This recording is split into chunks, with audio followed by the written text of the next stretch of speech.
Live from Los Angeles, this is Rabbi Sherman and Rabbi on the Sidelines. We're excited to welcome you to the show, which speaks about the intersection of sports and faith. This morning, we are joined by Sinai Temple's own Ken Levine of the blog spot Hollywood and Levine, Emmy Award Winning producer and the writer for many of our favorite shows, Jeffersons, Cheers, MASH, Simpsons, and so much more, and a Major League Baseball announcer for the Seattle Mariners, Baltimore Orioles, voice of Dodger Talk, and my own Syracuse Chiefs. Ken, it's so great to have you on the show. Thanks for coming on today. Thanks very much. You should be one of the guest hosts on Jeopardy. You got this down. I'm trying here. Better at announcing pages on a high holiday prayer book than Jeopardy Jeopardy hosting. It's so good to have you. And I just want to tell everybody the connections of Rabbi on the Sidelines and how Ken Levine is here with us this morning. Many weeks ago, we had the honor of hearing from Dave Sims, the announcer play-by-play of the Seattle Mariners. And I got an email from you, Ken, that said that you were Dave Sims' play-by-play announcer for the Seattle Mariners. And then there was a little line that said, I also was the broadcaster for the Syracuse Chiefs in 1988. That, everybody, was my hometown growing up in the Syracuse Chiefs. I was a young boy then. And even better, another guest of our show, Dave Cohen, former voice of the New York Yankees, was your play-by-play with the Syracuse Chiefs, my Little League coach. And we found out quickly that Ken Levine lived 3 doors down from the Shermans in Syracuse. So it's great to connect right here on Rabbi on the Sidelines at Sinai Temple. Good to have you. It's great to be here. You need to clean up your lawn, by the way, because, we would drive by it, I remember, and, a lot of your toys were just still out on the front lawn. Well, that was because it was, April. It was probably still snowing then. Yeah, no, it snowed in April, and then it was 1,000 degrees with thunderstorms in May. Exactly. Yeah. When my wife experienced a Syracuse summer, Rabbi Guzik, she said, I don't get it. It was just sunny, and now it's thundering. How do you predict this? And you live in the elements in upstate New York.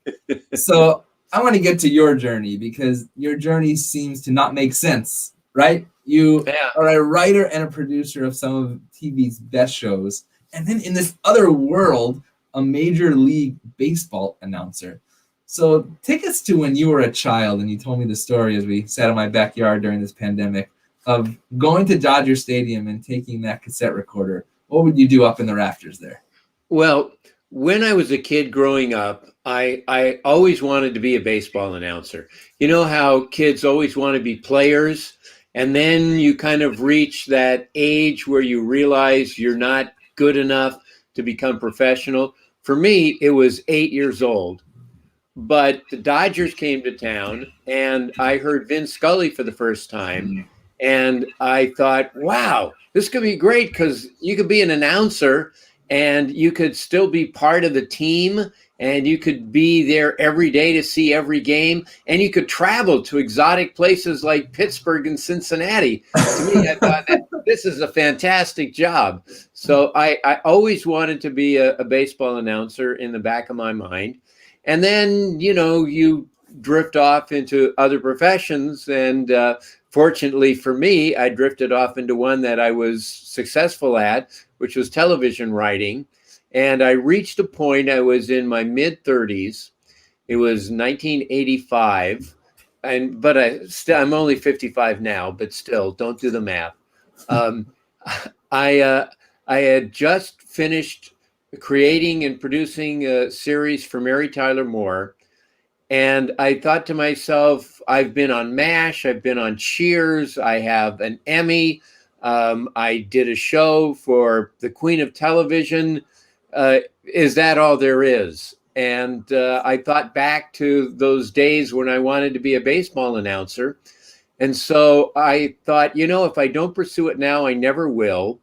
So I grabbed a cassette tape recorder and went to the upper deck of Dodger Stadium. I didn't want to sit in the good seats because I figure, if somebody is paying $30 to see a ball game, He doesn't want some idiot sitting next to him going, there's a line drive to deep left field.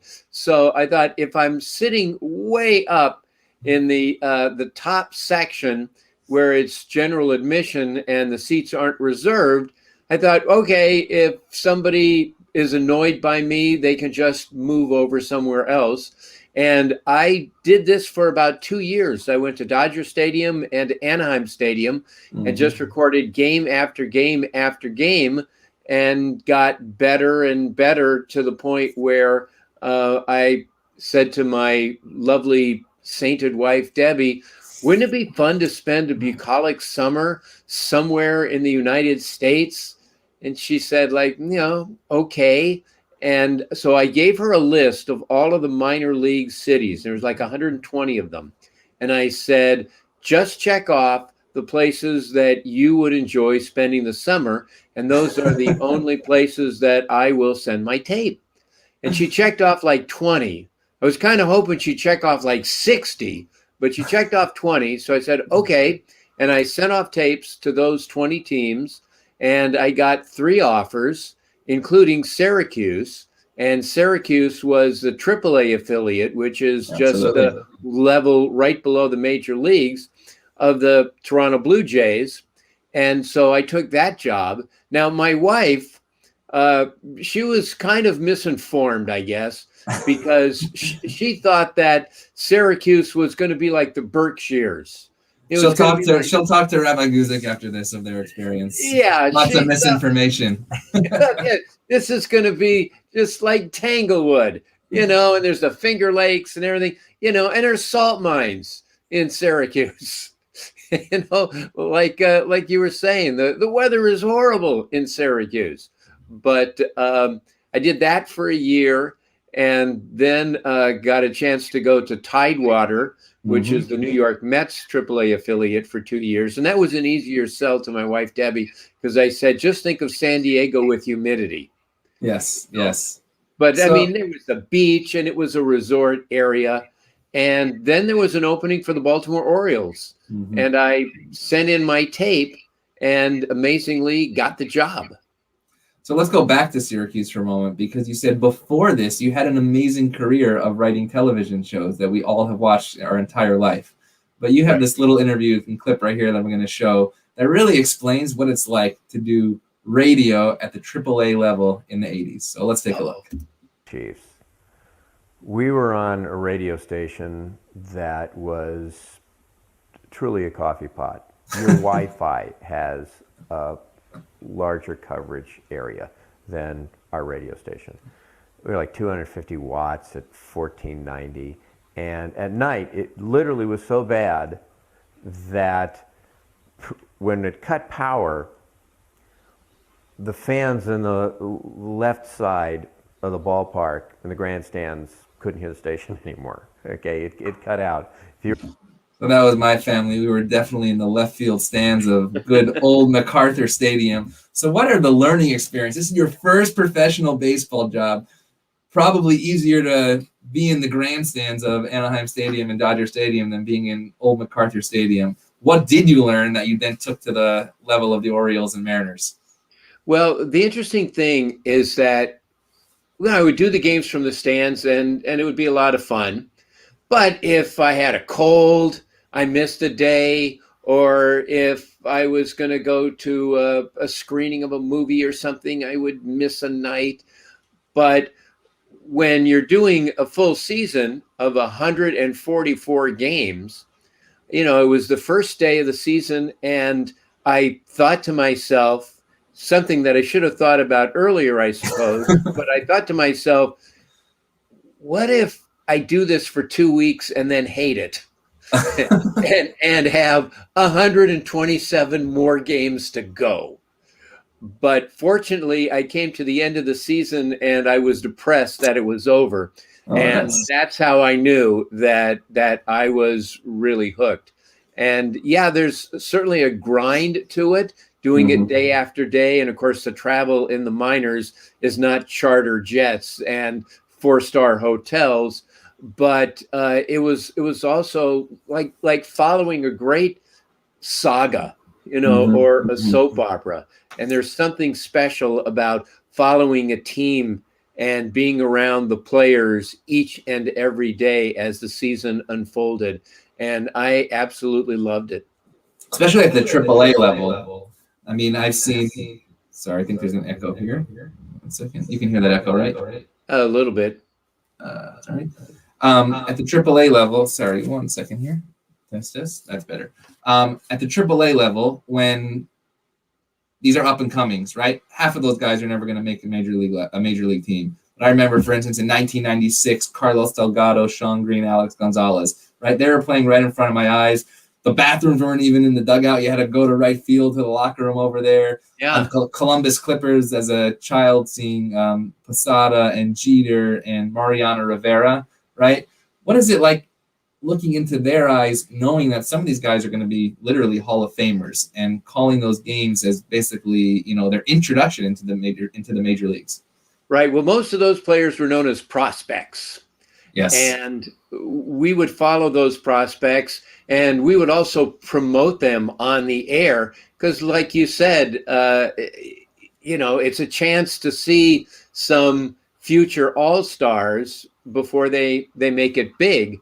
But the ones that really kind of tugged at my heart, if I'm being honest, are all of the players that came through there either on the rise or on the downside of their career. And you just knew that they were never going to see a day in the major leagues. And yet they were playing basically because baseball meant so much to them, or the alternative was going back into the real world and, working at UPS, or as one player said, handing out sports equipment at a local park.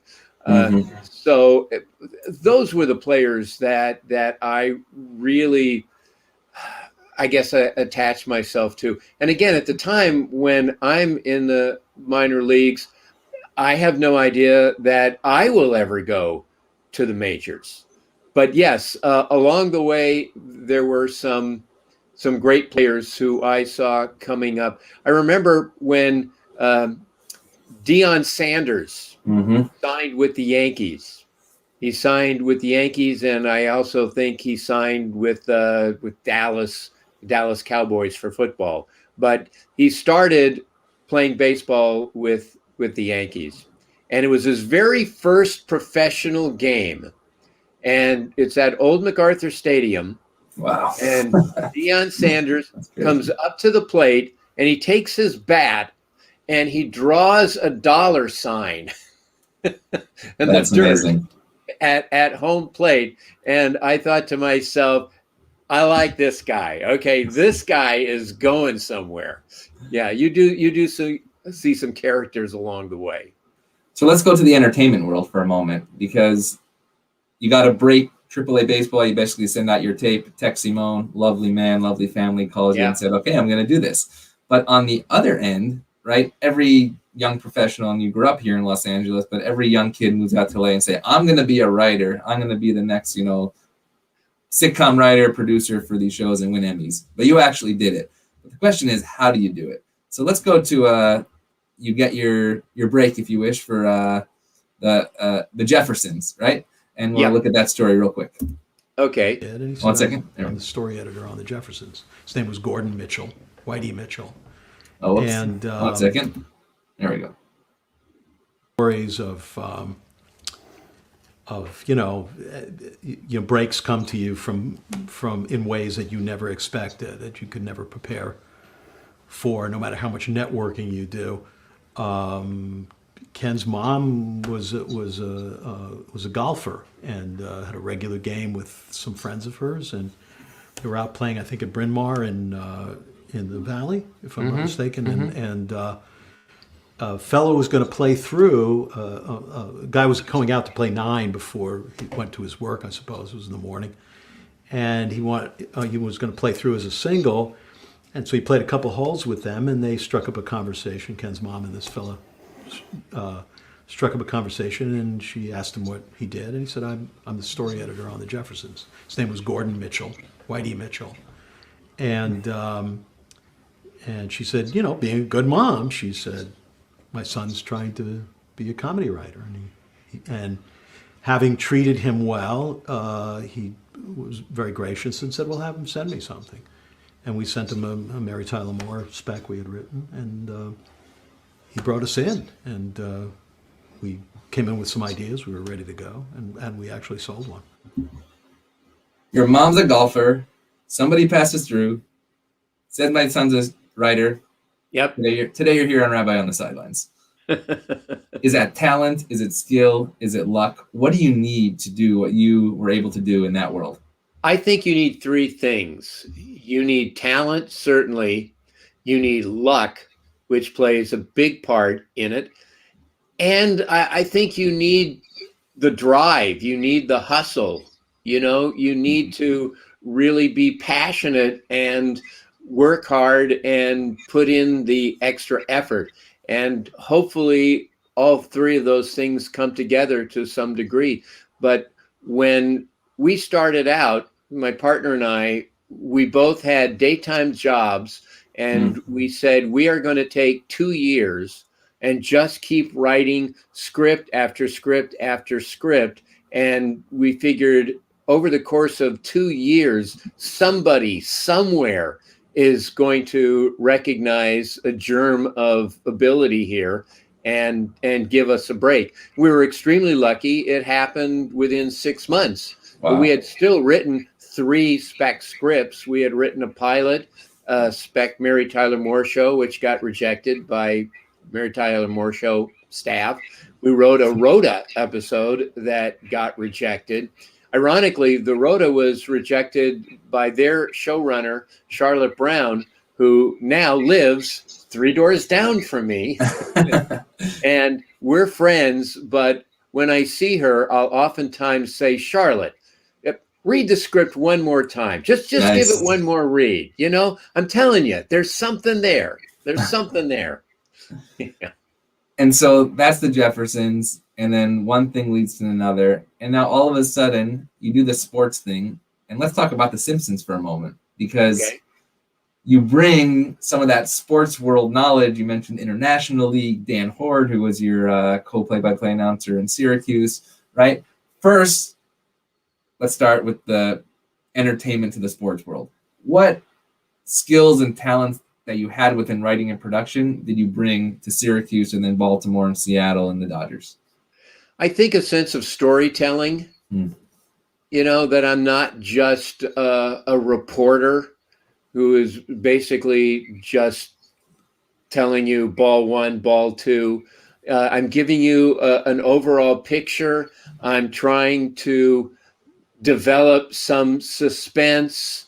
If there is a lull in the game, or your team is down 8-1 and it's the 4th inning, it's like, why would anyone still want to be listening?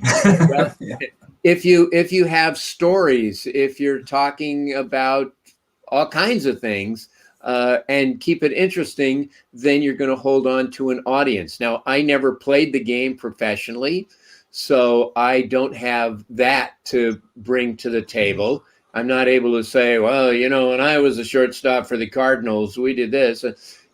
All I can bring is my own personality, and hopefully that's unique, and hopefully that's something that will resonate with an audience. So there's 2 different types of stories. In baseball, right, you find the stories. Actually, it's funny. I remember watching that video of the Syracuse piece, and you said there was a guy who went like 1 for 67 and just started making up a story about him that then gained traction. I forgot his name.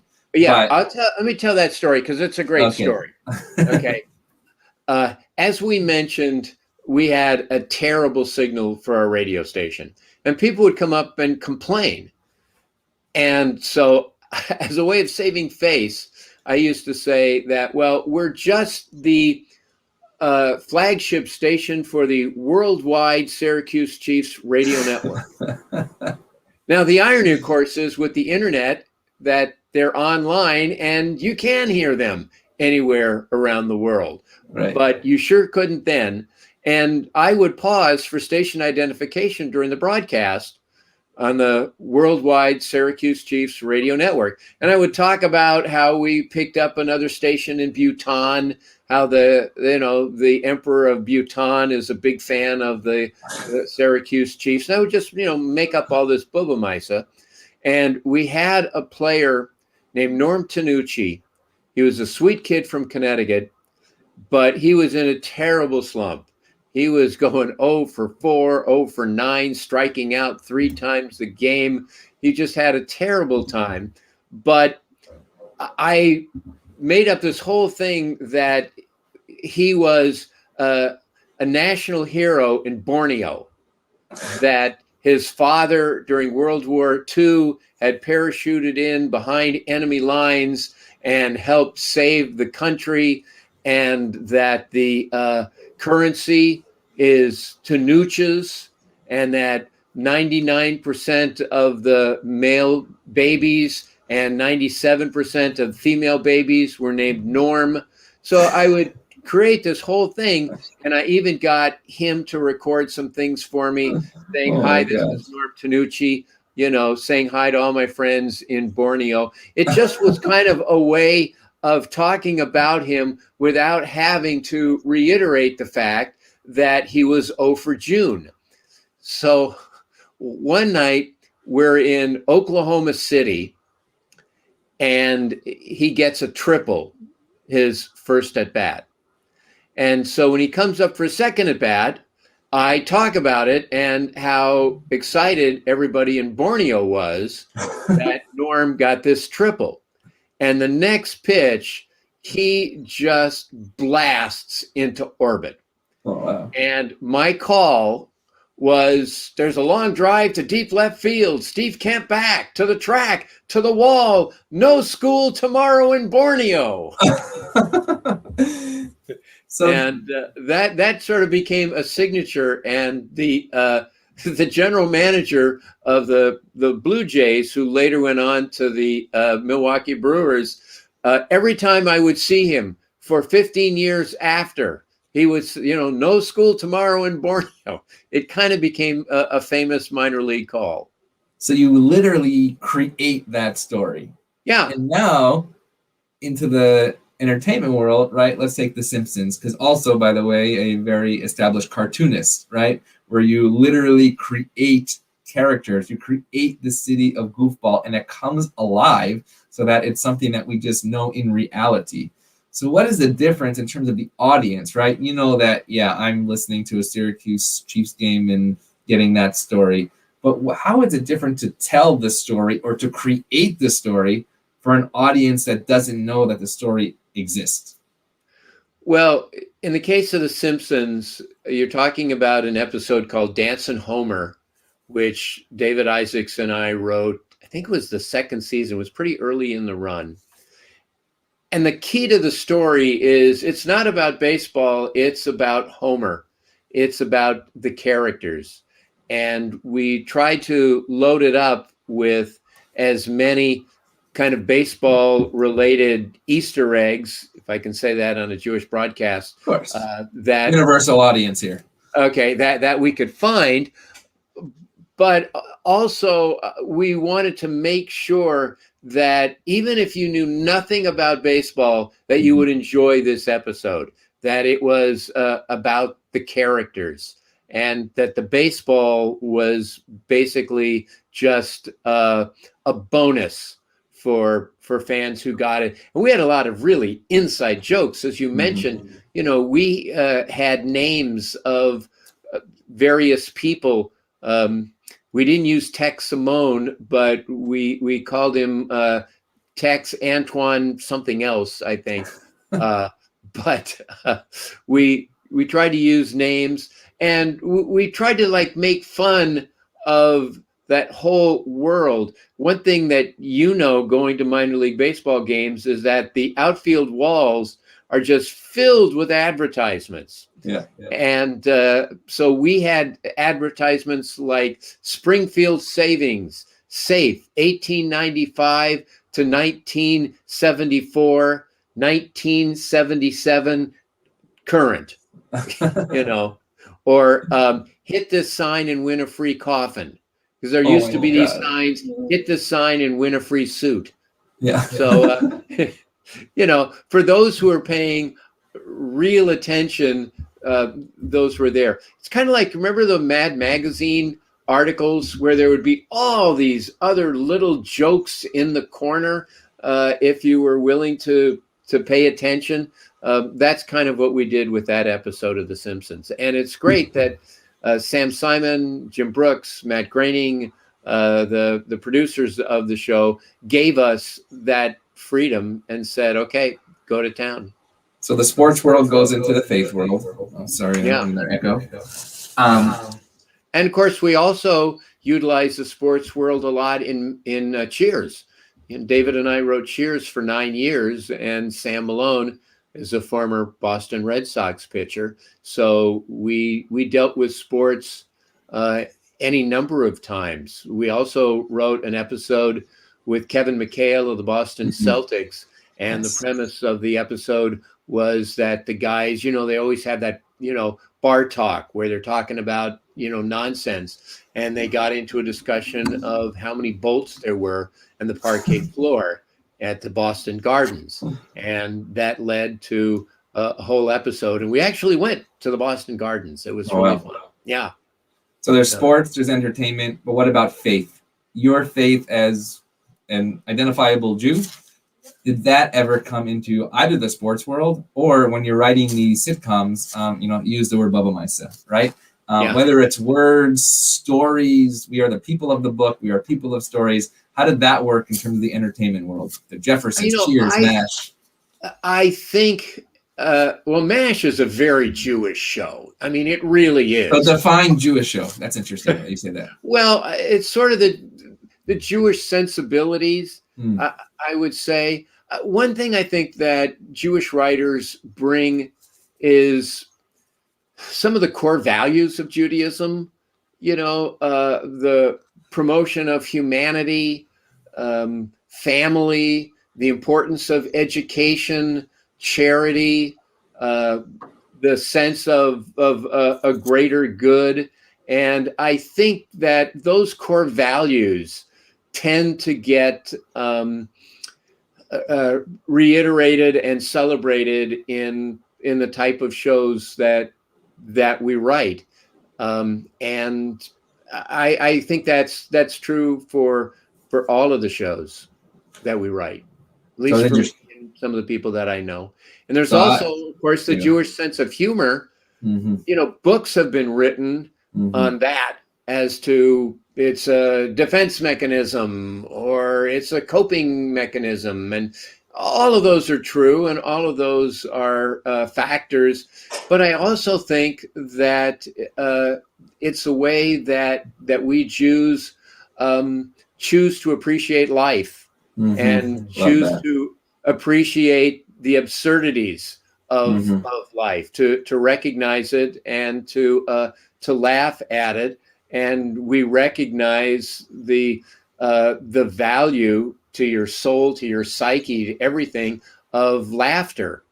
And so I think humor has become a large part of our culture. And for me personally, not being a good athlete, it was a way to try to get girls, to try to impress girls, because I was at least funny. I couldn't throw a spiral, but I was at least funny. And I remember as a kid, as a teenager, watching the Dick Van Dyke Show.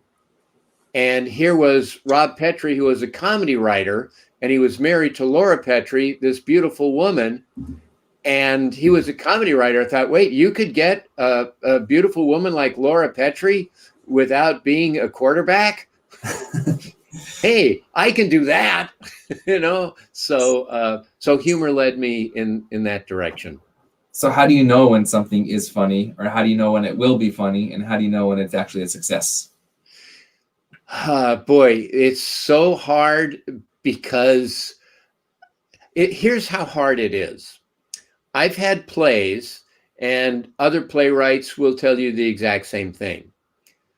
One line will get a huge laugh one day, and then it gets nothing the next, and a different line that the audience didn't respond to the first night suddenly gets a roar of laughter. You would think the short answer is, well, if people laugh, then you know it's funny.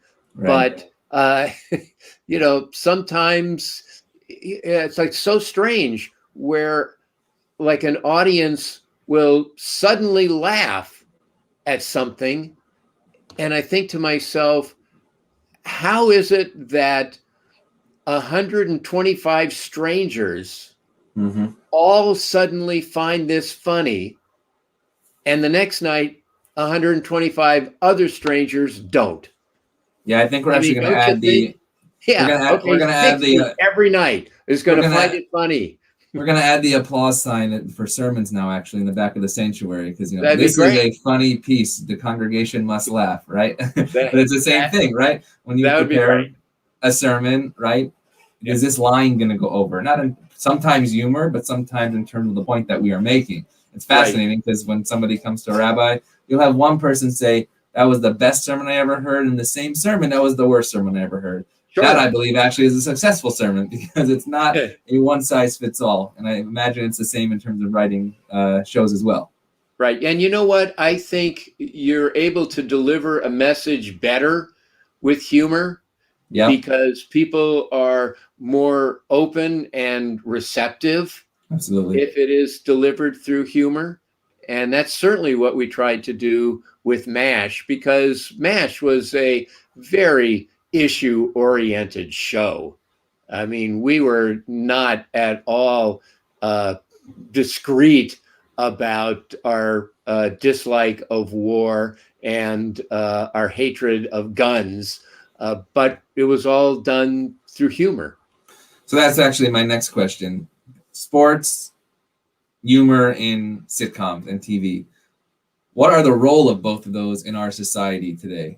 Right? Sitcoms, we're in more of a world of reality TV where you don't necessarily see the Mashes and Cheers and Jeffersons, or, I have my own TV station right here, right? I don't have to wait till NBC calls me. Obviously, it's a different audience, but we're creating our own content. What was the role during those times within a larger society? And also in the sports world, what did you see as the role of those storytelling outside of the sports world? Well, one thing about television back in the Pleistocene era when I was in it was that it really was much more of a shared event. I mean, you look at the last episode of MASH that was seen by like 121 million people. The last episode of Cheers was seen by 84 million people. And, we used to talk about water cooler shows, that people would watch a show on Thursday night and they'd go to work on Friday morning and they would be standing around the water cooler discussing, "Oh, did you see that show last night?" Right. Well, now people are watching shows on a million different platforms. There's all these options. People are binge watching, they're time shifting. So there's very little of that.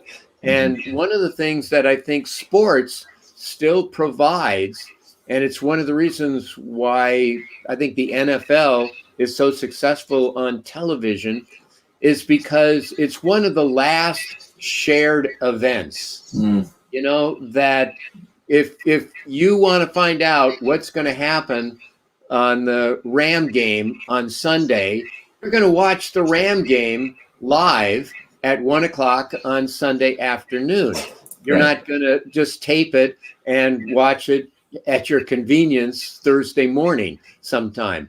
So I think sports allows us to still have a shared event, and they are now so few and far apart. I mean, you think about the Oscars, and the Oscars used to be such a huge event. I mean, next to the Super Bowl, the Oscars would draw massive audiences. And this year, less than 10 million people watched the Oscars. More people watched the NFL draft than watched the Oscars. More people watched Jeopardy than watched the Oscars.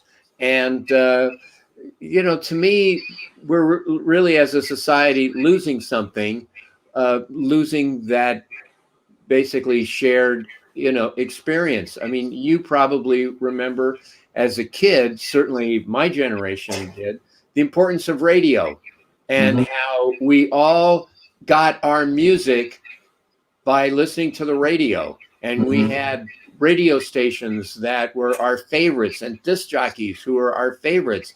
And here in Los Angeles, you could go to the beach in the summer on a Sunday afternoon, and it was almost as if there was a PA playing a radio station, you know, that everybody was listening to KHJ at the same time. And now kids get their music through TikTok, through Spotify, different ways. You don't have that shared event again. And I actually think so. That's what Judaism, I think, provides. And I think that's what we're excited for this holidays coming up, right? The one thing we missed, was that shared experience.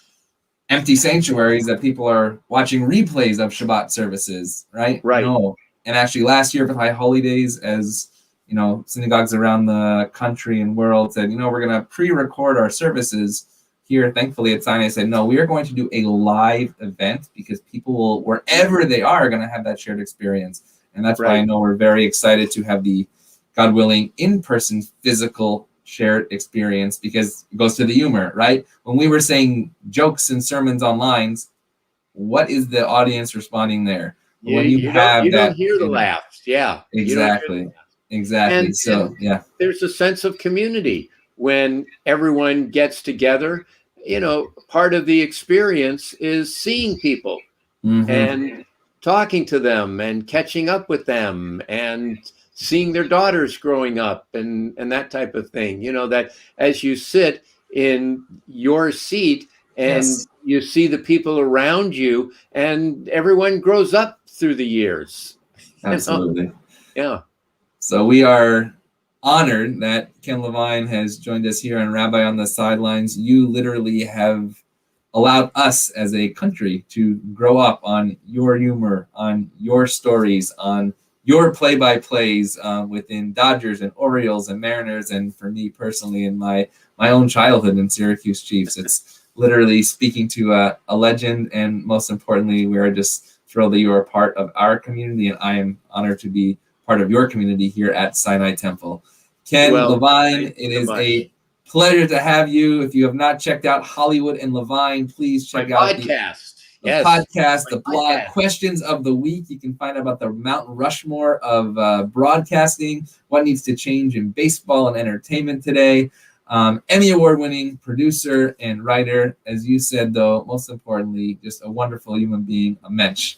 Ken, it's so great to have you here. And as we say back in Syracuse, let's go Chiefs. Okay, let's go Chiefs.